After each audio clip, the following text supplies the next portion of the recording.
All right, let's dive into this. We're taking a deep dive into Clorox today. Yeah.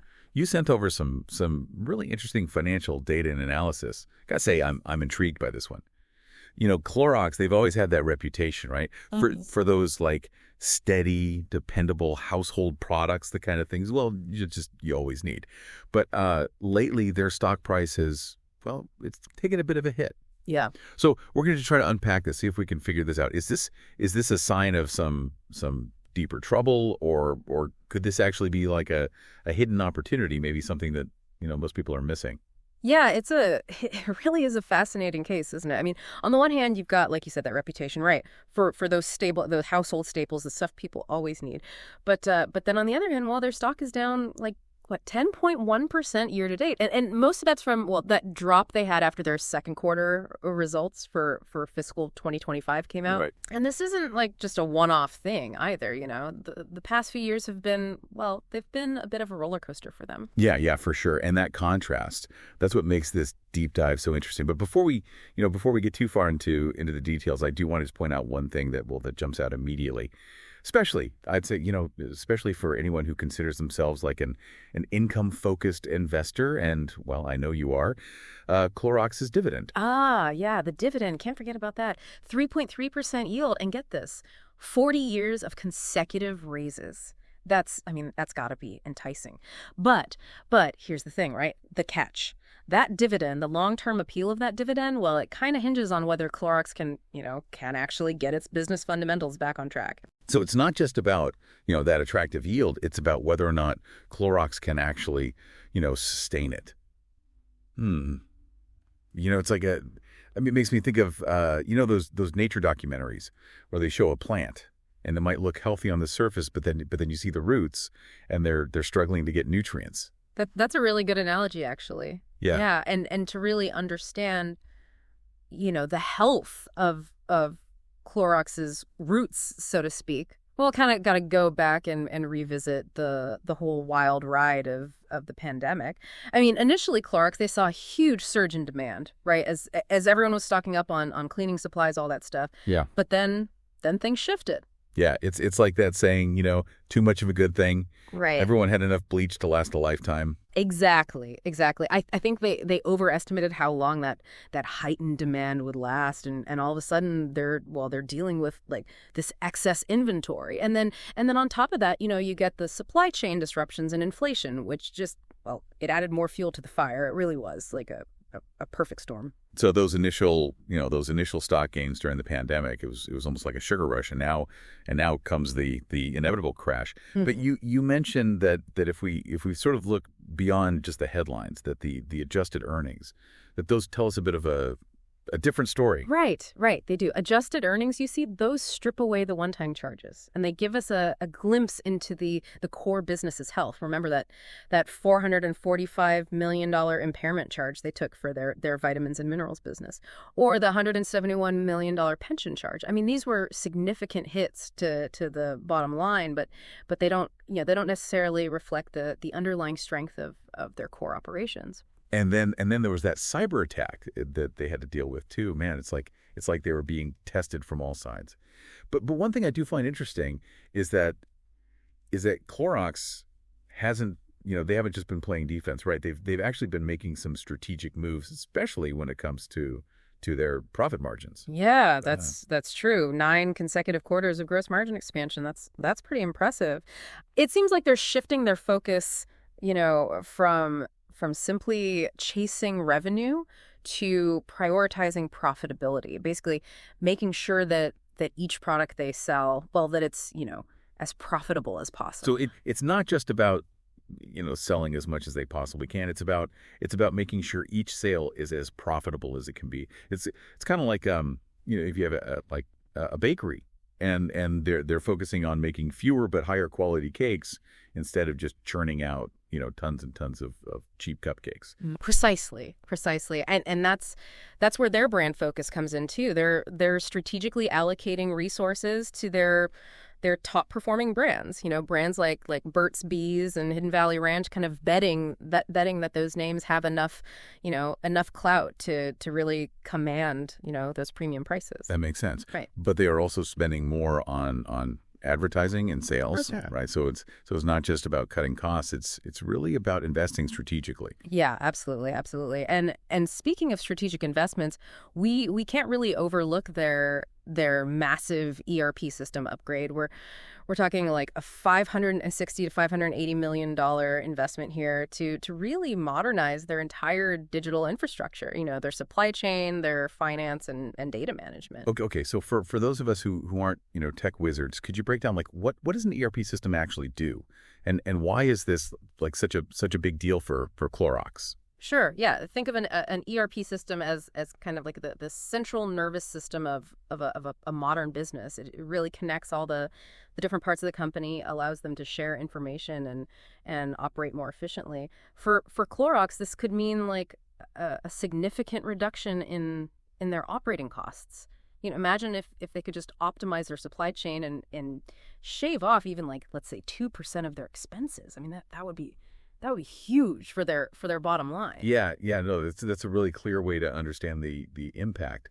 But while they're investing in these long-term improvements, there's a bit of a puzzle when you look at their operating margins. Their revenue's been flat since that pandemic peak, but their gross margins, those have recovered. So why are operating margins still lagging behind those pre-pandemic levels? Well, that's the $1 million question, isn't it? And it really goes back to those investments that we were just talking about. Implementing a new ERP system, it's a complex and it's an expensive undertaking.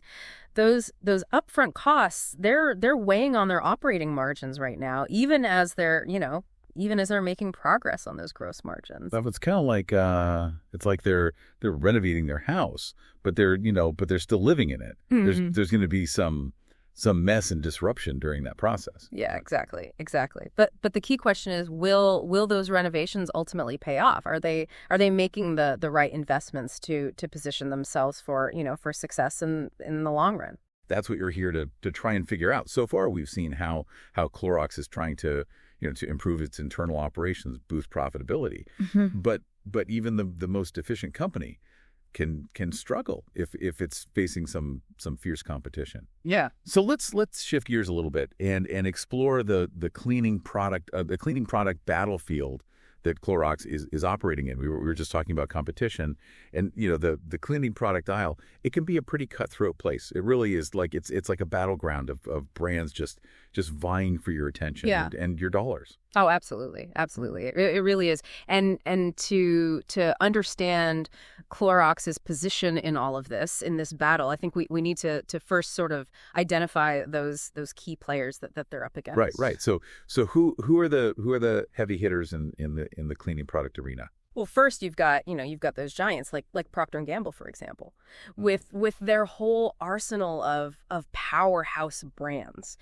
Brands like Tide, Mr. Clean. These are the companies that can afford to spend massive amounts on marketing and innovation. And then you've got Reckitt Benckiser, the makers of Lysol and Finish. I mean, they're a global force to be reckoned with. Yeah, that's some serious competition right there. And it's not just about these big players either, right? What about some of the newer brands that are emerging? You're absolutely right.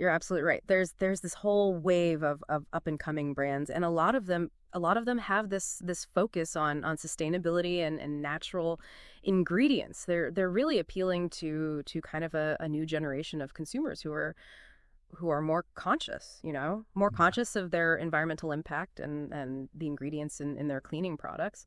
So Clorox is basically facing pressure from both ends here.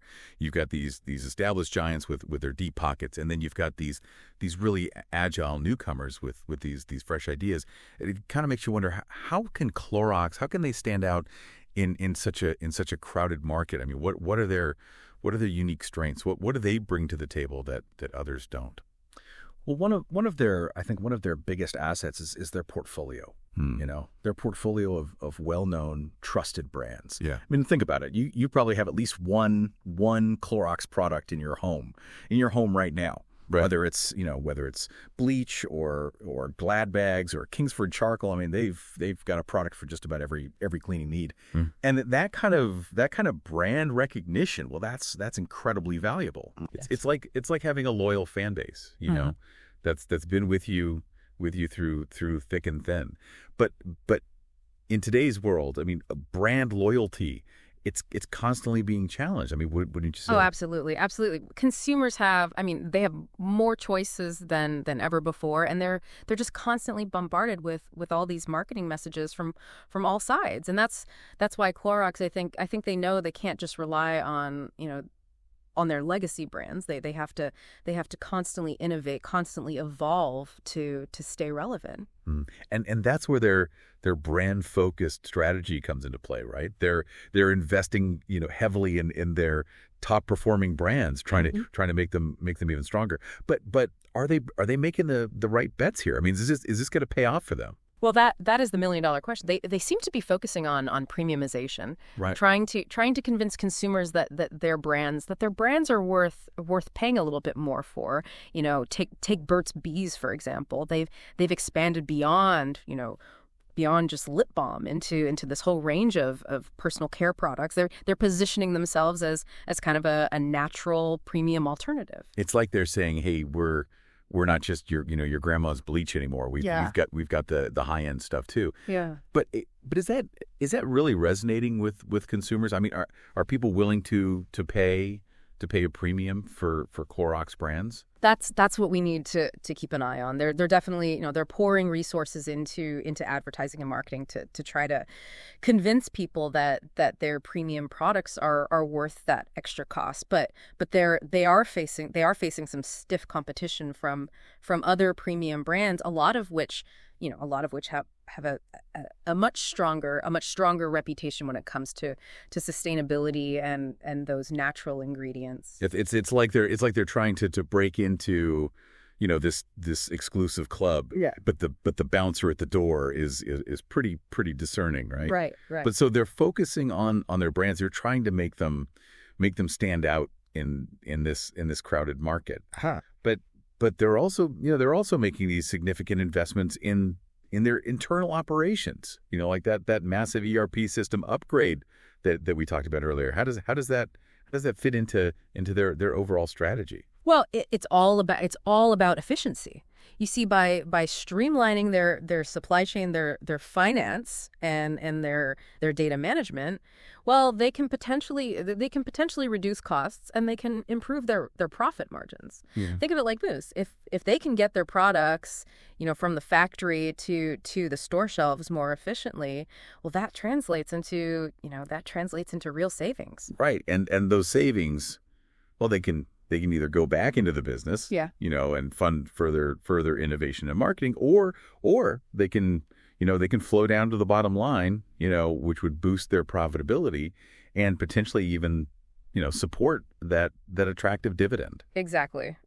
But as we discussed before, implementing a new ERP system, it's a major undertaking. It's not a quick fix, and it can actually create some short-term challenges. You mentioned that it's kind of like, renovating your house while you're still living in it. Yeah. Right?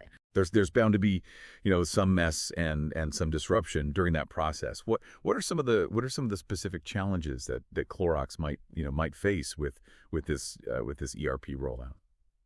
Well, I think first and foremost, it's a huge technological change. I mean, they're essentially replacing the backbone of their digital operations, right? And that can lead to all sorts of hiccups, from data migration issues to system glitches and things like that. And then there's the human factor too.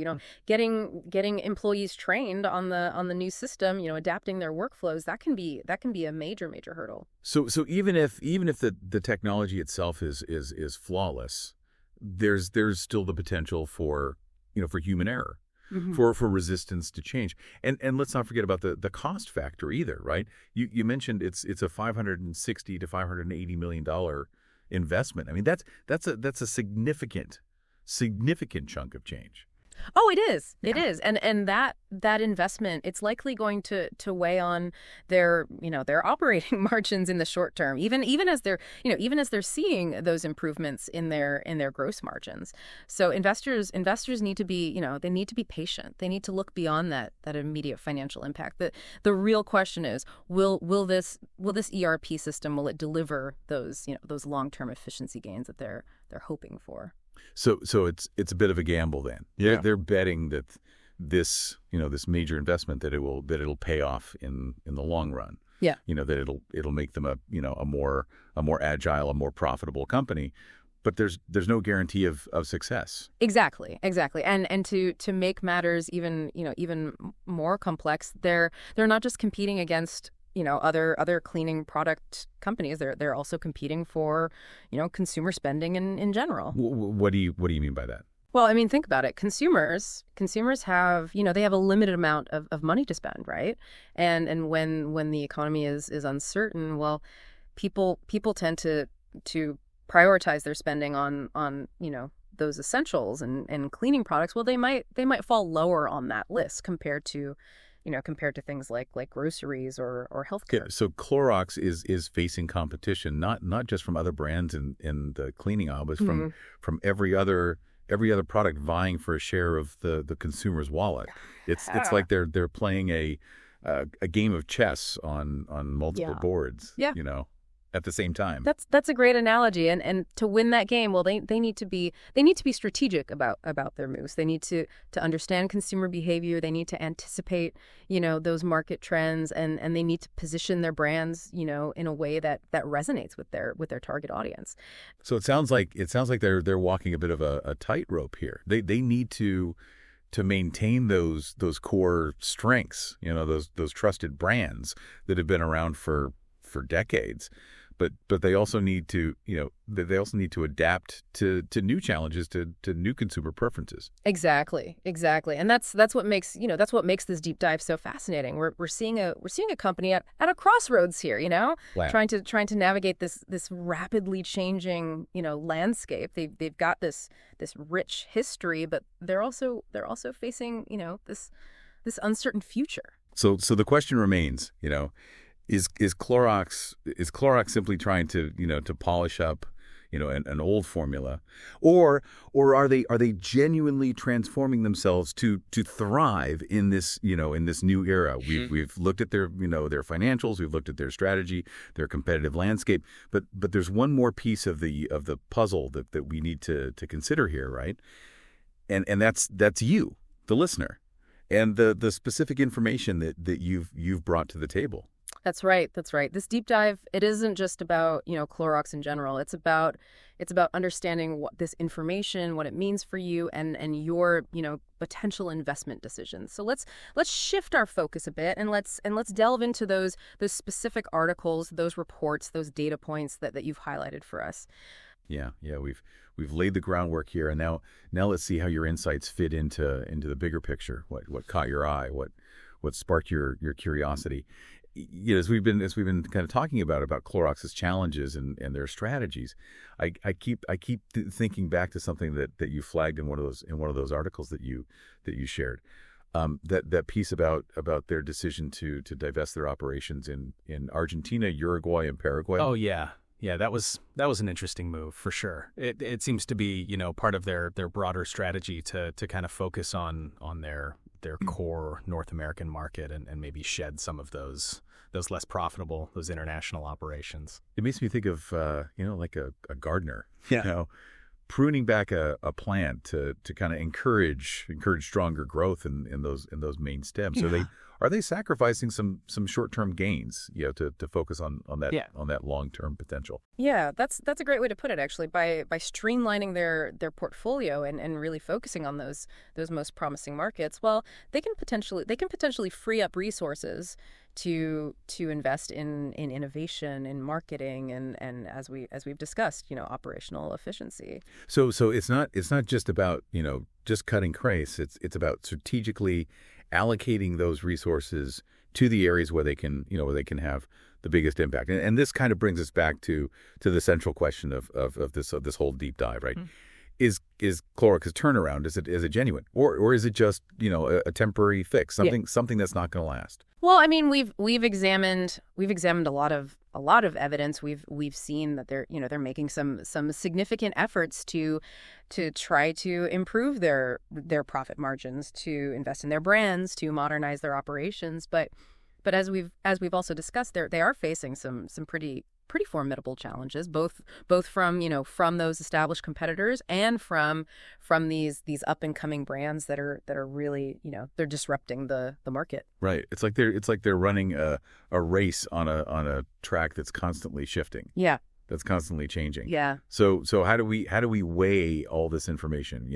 How do we arrive at a conclusion? What are the key factors that we need to consider when evaluating Clorox's prospects, looking ahead? Well, I think it comes down to a few key questions. First, can they maintain or even grow their market share in the face of this intense competition? I mean, they've got these iconic brands, but are they resonating with consumers in today's market? Are people still reaching for Clorox bleach when there are so many other options out there? That's a great point. Brand loyalty, I mean, it's no longer a given. Consumers have more choices than ever before, and they're influenced by the whole range of factors these days, right? Everything from price to sustainability to even social media trends. Exactly. So Clorox needs to be really savvy about how they market and position their brands. They can't just rely on on their past reputation. They need to constantly innovate. They need to constantly evolve to stay ahead of the curve. And that kind of brings us to that second key question, right? Can they actually execute their strategy effectively? Mm-hmm. I mean, we've talked about their plans to streamline their portfolio, to invest in their brands, to improve their operational efficiency.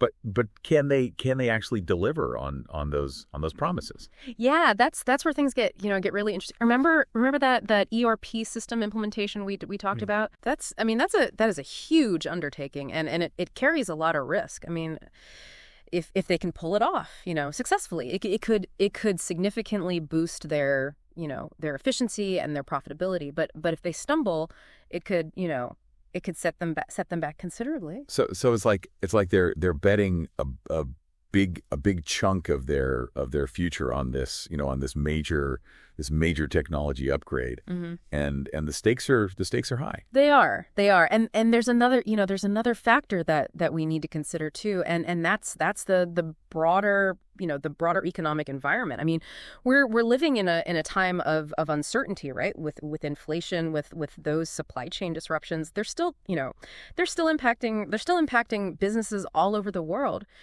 How will those external forces, how will those impact Clorox's ability to really execute their turnaround strategy? It's almost like they're sailing a ship through some pretty choppy waters. They can have we can have the best crew, they can have the sturdiest vessel, but they still need to navigate those storms. Exactly.